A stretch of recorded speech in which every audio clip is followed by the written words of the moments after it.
Tag TV brings you daily news bulletin from India. Breaking news and views from India. You're watching South Asia Newsline, and here are the top stories we are tracking for you on Tuesday, the 27th of February. PM Modi reveals names of the Indian crew for manned space mission. Civilian crew replacing Indian soldiers arrives in Maldives. And Taliban releases Austrian far-right activist held for espionage.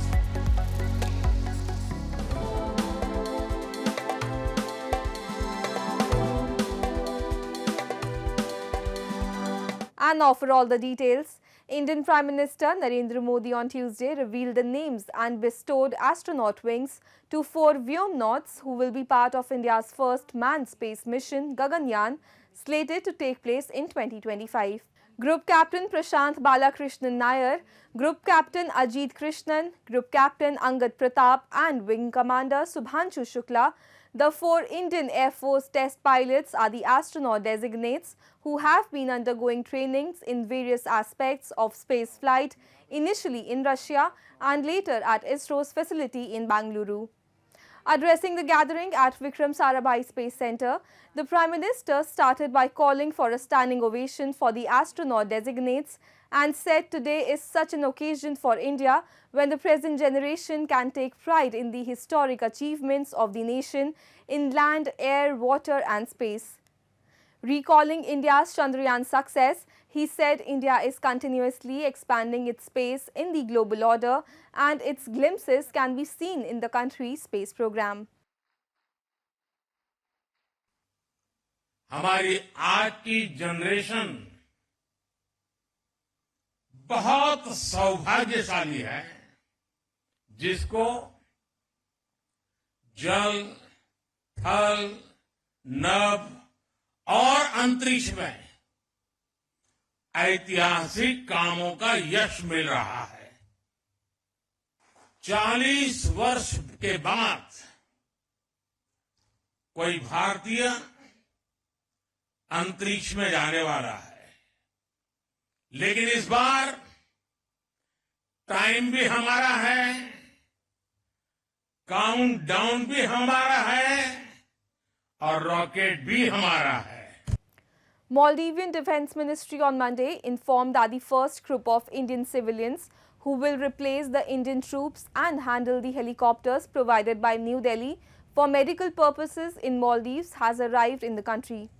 In a statement, Ministry further said the civilians will assume the responsibilities of the operation of the helicopter from Tuesday. The decision follows the outcome of the second meeting of the high-level core group between India and Maldives held earlier this month. Meanwhile, India's Foreign Minister S. Jaishankar on Monday in an event highlighted Indian military personnel and aviation platforms in Maldives and said that the row can only be solved through diplomacy. He added that the Indian side is holding multiple rounds of discussions with the Maldivian counterparts to resolve whatever differences they have. Notably, Maldives President Mohammad Muizzu is considered close to China and he even ran the electoral campaign on the line of India out. Moving on, a court in Islamabad has granted the Federal Investigation Agency 5-day remand of journalist Asad Ali Tur in a case pertaining to an online campaign against the judiciary. The move is being condemned by rights organizations and media watchdogs. A district and session court in Islamabad on Tuesday granted the Federal Investigation Agency 5-day remand of journalist Asad Ali Tur in a case pertaining to an online campaign against the judiciary. In January, the caretaker government had formed a 5-member joint investigation team to ascertain facts behind the social media campaign against the judiciary in the aftermath of the Supreme Court's decision to deprive PTI of its iconic bat symbol. Last week, Tur was interrogated for nearly 8 hours on the same matter. On Monday night, he was arrested after he arrived at the FIA's Cyber Crime Reporting Center in Islamabad to demonstrate his positive intent, answer a summons notice issued to him on Saturday and join the inquiry. Reacting to Tour's arrest, rights organizations and journalists said they were seriously concerned by the news and demanded his immediate release. Asad has been a vocal critic of the powerful army's role in politics and media censorship. In 2021, he suffered a brutal attack at his residence by armed men, which he blamed on spy agency ISI. And 84-year-old far-right nationalist of Australia, Herbert Fritz, who was arrested in Afghanistan for espionage last year, has been released by the Taliban. The Austrian government said in a statement, Fritz arrived in Doha after mediation by the Qatar government helped to secure his release.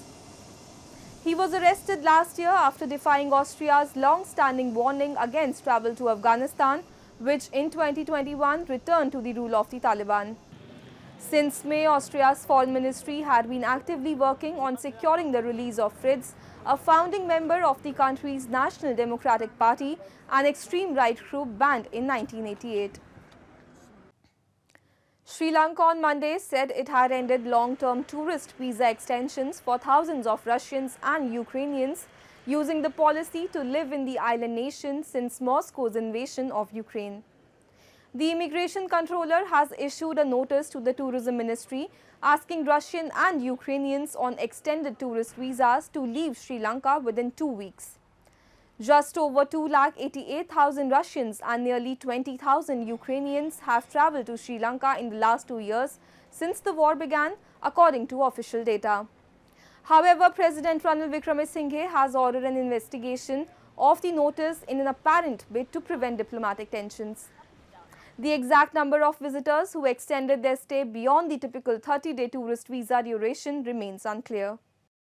Bangladesh Foreign Minister Hassan Mahmood on Monday hit out at opposition Bangladesh Nationalist Party, accusing it of being involved in Bangladesh Rifles mutiny of 2009. Can the government do such a thing after forming a government with a huge mandate? It is as clear as daylight that the BNP lost its sense and they staged the BDA mutiny through conspiracy and our smart officers were killed, Hassan was quoted as saying by Dhaka Tribune. Accusing that BNP chairperson Khalida Zia knew about the mutiny beforehand, he said government has her call records and they know how many times she talked to people in London. The deadliest incident in Bangladesh's paramilitary history had resulted in death of 74 people, including 57 armed personnel. The incident had occurred just after 51 days of Prime Minister Sheikh Hasina's return to office in 2009. Nepal has started a nationwide vaccination drive to immunize about 5.7 million children between 9 months to 15 years of age with an aim to eliminate measles and rubella. Scheduled to run until March 20, the campaign will encompass 24 districts, including 21 highly affected areas along the Indian border and 3 districts within Kathmandu Valley. Children up to 5 years of age across 53 remaining districts will also receive vaccinations. The authorities have primarily designated educational institutes to facilitate the drive. It's about Dadura Rubella vaccination program. Actually, as per my knowledge, they are taking it as a booster dose. Normally, the same dose is also given at the age of 9 and 15 months in all the government hospitals and other vaccination programs. And this time, the government has the plan that to eradicate this Dadura and Rubella.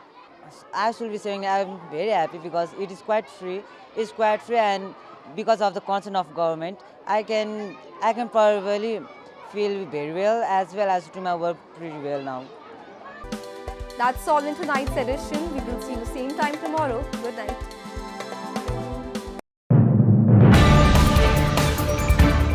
Tag TV brings you daily news bulletin from India. Breaking news and views from India.